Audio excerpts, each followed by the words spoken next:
Bienvenue sur le podcast numéro 1 dans sa catégorie concernant le business du fitness. Épisode solo, on est le 1er décembre et honnêtement il est 15h58 quand je te fais cet épisode-là. Donc ça ne va pas passer par la case monteur, on ne va pas travailler le son, bref, il n'y aura pas d'intro. Une fois que l'épisode sera terminé, je vais directement la mettre sur ma plateforme d'hébergement.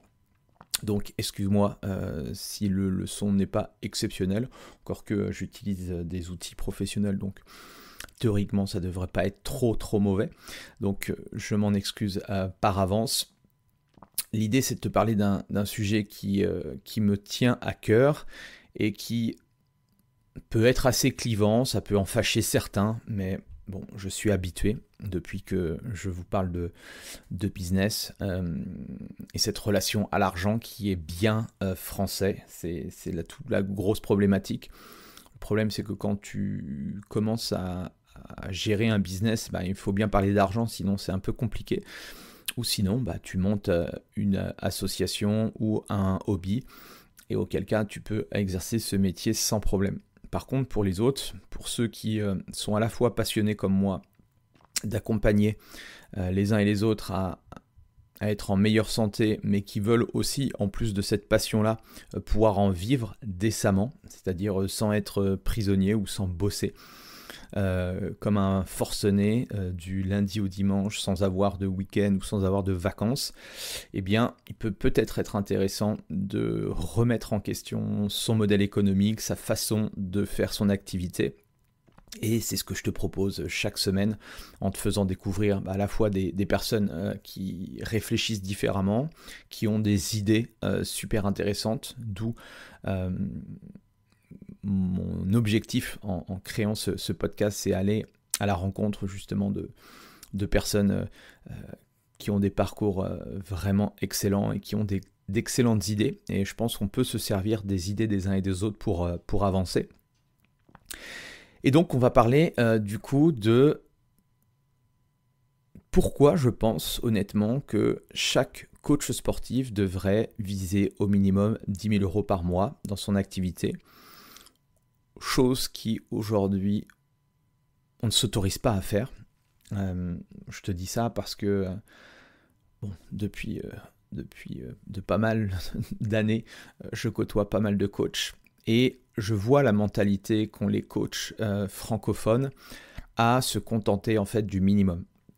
Et ça c'est vraiment un problème.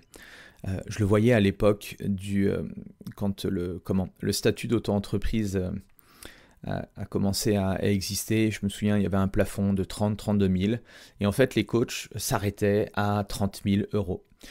Tout ça pour pas dépasser le plafond, pour pas payer plus, pour pas passer en TVA, pour pas ceci. Et en fait ça c'est avoir une mentalité, excuse-moi du terme, mais de pauvre, dans le sens où tu ne t'autorises jamais du coup à croître. Et ça, c'est un véritable problème. Parce que si dans la vie, ne serait-ce que dans ton business ou dans la vie de manière générale, tu penses comme ça, tu ne pourras jamais véritablement avancer. D'accord ? Dans quel que soit le projet que tu veux mettre en place, si tu te dis ah ben non, mais si je passe ceci, eh ben ça va engendrer cela. Donc, tu vois, c'est un peu comme alors, on est toujours après cracher sur la France, sur les impôts.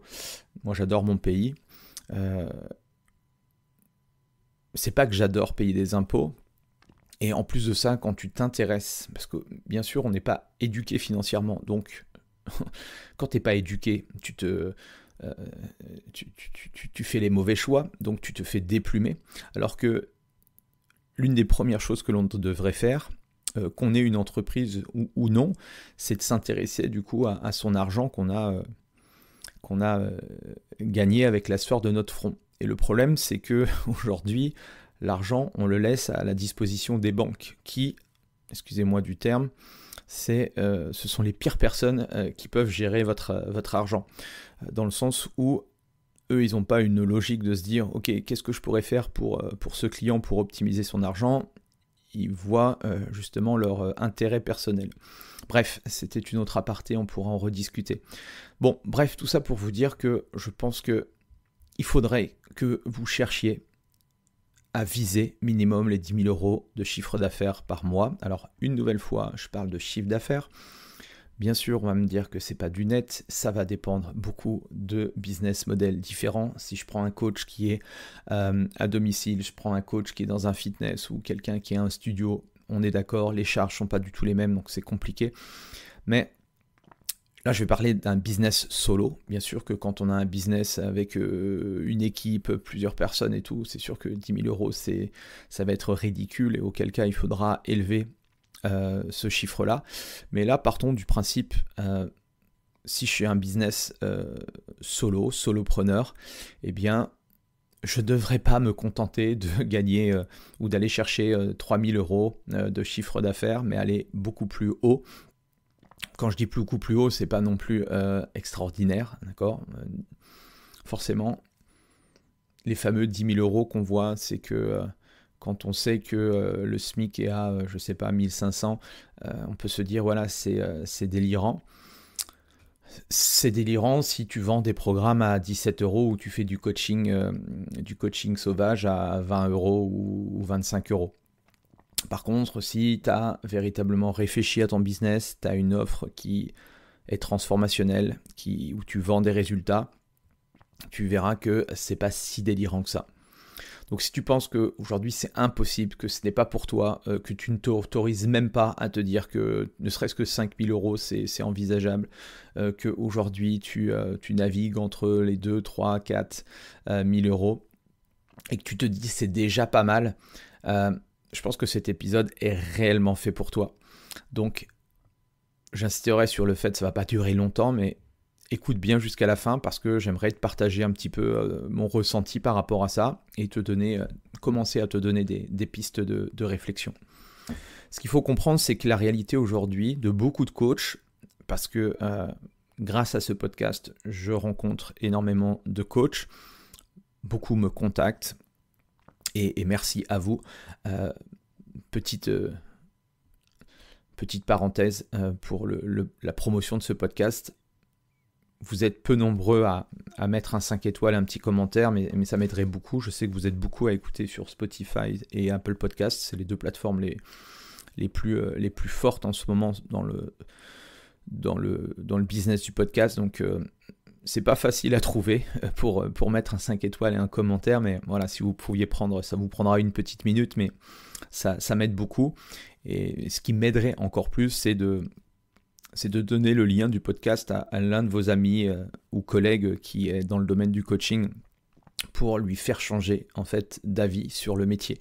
Arrêtez de penser à vendre des séances à 30, 40, 50 euros la séance d'1 heure. Arrêtez de faire des cartes, arrêtez de réfléchir comme on réfléchissait il y a 20 ans quand j'ai démarré, mais au contraire, plus on sera nombreux à élever les standards, à élever le professionnalisme que notre métier devrait avoir, moins on serait considéré comme non existentiel, comme on l'a pu le voir lors du Covid où on n'était pas essentiel, alors que si on fait bien les choses, si on a un degré d'expertise que chaque coach devrait avoir, eh bien on peut réellement changer la vie des gens parce que je ne connais pas un petit peu votre background sur vos compétences de coach, mais vous pouvez littéralement changer clairement la vie des gens. Je vais prendre un exemple. J'ai discuté là récemment parce que je suis en pleine promotion de ma nouvelle cohorte pour mon mastermind. Petit rappel pour ceux qui ne savent pas, mais moi aujourd'hui, hormis le fait d'avoir mon propre business dans le coaching, j'ai également un centre de coaching sur Dijon. J'accompagne des professionnels, que ce soit des coachs indépendants ou des profils de personnes et de plus en plus aujourd'hui des owners de studios ou de box CrossFit ou de boutique gym. Bref, des personnes qui sont dans le domaine du coaching, de l'accompagnement. Aujourd'hui, je les accompagne. Le premier palier, c'est d'aller chercher le premier palier des 5 000 euros. Si aujourd'hui tu démarres ou tu as très peu de chiffre d'affaires et que tu voudrais assez rapidement, en 12 ou 24 semaines, avoir à générer ces 5 000 premiers euros, eh bien tu peux me contacter. Tu as le lien en description pour prendre rendez-vous avec moi. Et puis on verra ensemble on fera une véritable séance de coaching et je te partagerai justement ma vision des choses par rapport à ton propre business. Si au contraire, voilà, tu as plus d'ambition, tu veux aller plus loin, tu veux potentiellement aller chercher ces fameux 10 000 premiers euros, voire plus, forcément si tu as un business. Là aujourd'hui, dans mon programme d'accompagnement, il y en a qui veulent aller chercher les 25, voire les 50 000 euros de chiffre d'affaires par mois. C'est clair que c'est plus du tout la même chose, la même vision des choses, mais c'est possible en mettant la bonne stratégie. Tu peux également prendre contact avec moi et on verra si j'ai le programme idéal pour toi par rapport à ce que tu recherches. Bref, je discute en ce moment avec pas mal de coachs et je vais prendre le cas de Sophie que j'ai rencontrée. Elle est coach depuis 2 ans. Elle adore son métier, comme beaucoup d'entre nous, et on est passionné de notre métier, c'est ce qui compte, en tout cas pour moi. Elle gagnait ça naviguait, parce que même chose, son business n'était pas très stable, donc il y a des mois elle gagnait 3, il y a des fois elle gagnait 4. Elle franchissait peut-être 1 à 2 fois dans l'année 5 000 euros par mois, mais voilà, elle était plus aux alentours de 3,5. Ce qui est pas mal en soi, d'accord ? Sauf que le revers de la médaille, quand on réfléchit comme ça et qu'on a ce type de chiffre d'affaires là, c'est qu'elle me partageait qu'elle était stressée à la fin de chaque mois, que même si elle faisait 3 000, 4 000 euros de chiffre d'affaires, elle hésitait à chaque fois à investir dans son développement parce qu'elle avait peur de manquer, parce qu'il n'y avait pas une marge de sécurité suffisante. Et elle rêvait secrètement d'un business plus structuré, mais elle n'a pas le temps, elle n'a pas l'énergie pour réfléchir à une vraie stratégie. Et ça, c'est la problématique de 99% des coachs aujourd'hui. Ils ne réfléchissent pas assez à leur business, non pas parce qu'ils n'ont pas envie de réfléchir, c'est qu'ils n'ont pas le temps, ils sont épuisés et ils n'ont pas la lucidité, parce que quand tu passes tes journées et tes semaines et ton année à faire que de l'opérationnel, forcément, tu n'as pas d'énergie. Okay, on n'a pas les meilleures idées quand on est complètement cramé. Et c'est la même chose pour tout le monde. Okay, et franchement, Sophie, c'est pas un cas isolé. Il y en a beaucoup de coachs dans cette situation. Je ne sais pas si tu te retrouves un petit peu dans ce que je viens de partager, mais elle travaille beaucoup, elle travaille même parfois très dur, mais souvent, tous les coachs qui sont dans ces 3, 4, 5 000 euros, ils échangent leur temps contre de l'argent parce que souvent, ils ont le mauvais modèle. C'est pour ça que moi, je veux te donner les clés pour changer ça. J'ai été dans la même situation que toi, hein. Je sais pertinemment ce que c'est. Je l'ai vécu il y a fort longtemps maintenant, mais je l'ai vécu. Et ce modèle-là, la seule finalité, la seule conclusion du truc, c'est que le fait d'échanger ton temps contre de l'argent, c'est que tu vas t'épuiser. Il n'y a pas d'autre solution, il n'y a pas d'autre alternative. Donc soit tu prends la décision maintenant, ou soit à un moment donné, de toute façon, ça va te rattraper. Et du coup, autant faire les choses le plus rapidement possible. Mais le problème, le pire dans tout ça, c'est qu'en discutant avec beaucoup, c'est que la plupart croient que c'est normal, tu vois, c'est la finalité. Tu vois, c'est un peu comme je disais tout à l'heure, c'est déjà pas mal. Mais en fait, il faut se poser la question à un moment donné, mais ok, je gagne, je gagne un peu de chiffre d'affaires, donc un petit peu parce que 3-4 000, on est d'accord qu'à la fin, en net, c'est pas non plus extraordinaire. En tout cas, tu te serres la ceinture, quoi. Surtout que chaque année, il y a l'inflation, le coût de la vie augmente.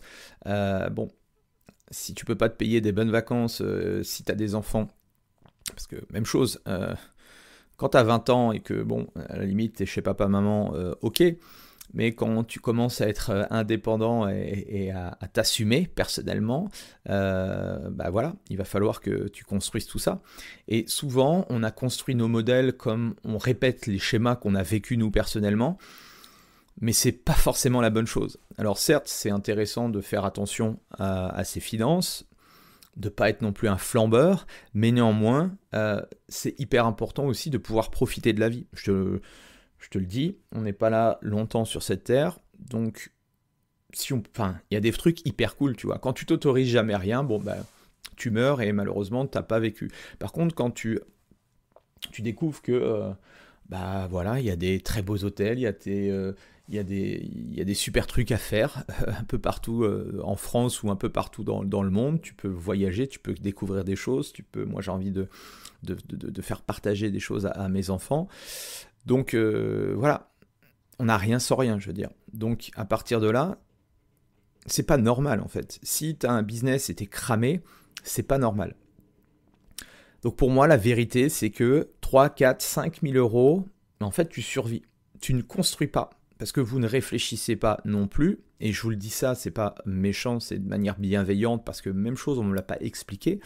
C'est que on ne construit pas son patrimoine. Ah, c'est bien beau de gérer son argent au black ou de récupérer de l'argent au black, mais tu ne construis rien. Quand tu vas voir les banques, tu ne peux rien faire. D'accord ? Donc oui, avoir un peu d'argent sur... Et payer ses vacances avec un peu de black, c'est cool, mais en fait, si tu prends un peu de recul sur ça, c'est pas bon, c'est pas bon du tout même, ok ? T'es esclave de ton temps, t'es esclave de ton énergie, tu te contentes de gérer les urgences et de colmater les brèches. Et ça, honnêtement, enfin en tout cas, moi, ma vision des trucs, c'est pas une vie, quoi. Donc pourquoi viser les 10K par mois ? Parce que... ça devrait être un peu premier palier. Parce que déjà, une entreprise qui ne croit pas, c'est une entreprise qui meurt. Même chose. Alors après, tu peux croître sans vouloir tout le temps augmenter ton chiffre d'affaires. Et moi, c'est pas ma volonté. En sachant que j'ai un plafond de psychologie parce que moi, je veux... Bon, je t'en reparlerai, mais moi, je veux en fait créer des business qui soient relativement simples, qui ne nécessitent pas d'avoir 10 000 personnes en dessous moi. Bref, j'ai envie d'avoir des business simples et je pense que si vous m'écoutez, en tout cas beaucoup, n'ont pas envie de monter une million de dollars compagnie. On n'est peut-être pas en plus dans le dans le bon marché pour faire 10 millions de chiffre d'affaires par an, mais je pense qu'on peut véritablement très bien vivre et correctement et gagner correctement sa vie sans vouloir monter un truc de très complexe. Donc le premier palier des 10 000 euros par mois, c'est simple, il y a une stabilité financière quand même s'il y a des frais. Et même chose, le fait d'avoir plus de chiffre d'affaires, ça va te permettre aussi de créer davantage de charges, d'avoir des outils, d'avoir peut-être des personnes qui vont s'occuper de choses qui te prennent du temps, qui sont chronophages et qui ne te rapportent pas, ou en tout cas c'est pas ta zone de génie. Mais tout ça à 3-4 000 euros, tu es obligé de le faire tout seul, d'essayer d'essayer de tout faire alors que ça ne marche pas. Donc forcément, imagine si aujourd'hui tu fais 3-4K et que tu avais aujourd'hui demain 10K par mois, bah, tu ne stresserais quand même beaucoup moins. Pour payer tes factures, ce serait plus un problème. Et surtout, tu pourrais investir à la fois dans ton développement et tu pourrais aussi investir dans ton futur. Parce que ne crois pas avoir une retraite où voilà, c'est maintenant que ça se construit pour toi. Il y a la délégation, parce qu'à ce niveau, tu peux déléguer certaines tâches que tu détestes.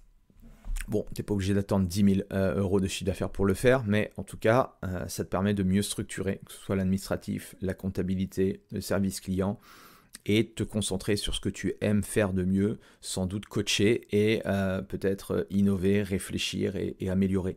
Parce que aujourd'hui, le coach de 2024, moi, ce que j'ai fait en 2005-2010, ça n'a plus rien à voir en 2024. Et forcément, en 2030, ça changera aussi. Donc il faut aussi se remettre à la page par rapport à tout ça.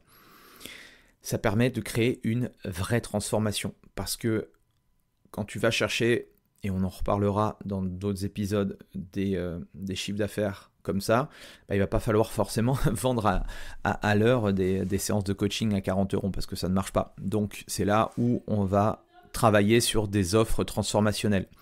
Tu vas accompagner tes clients sur du long terme. Donc ne te contente pas de vendre des séances, d'accord ?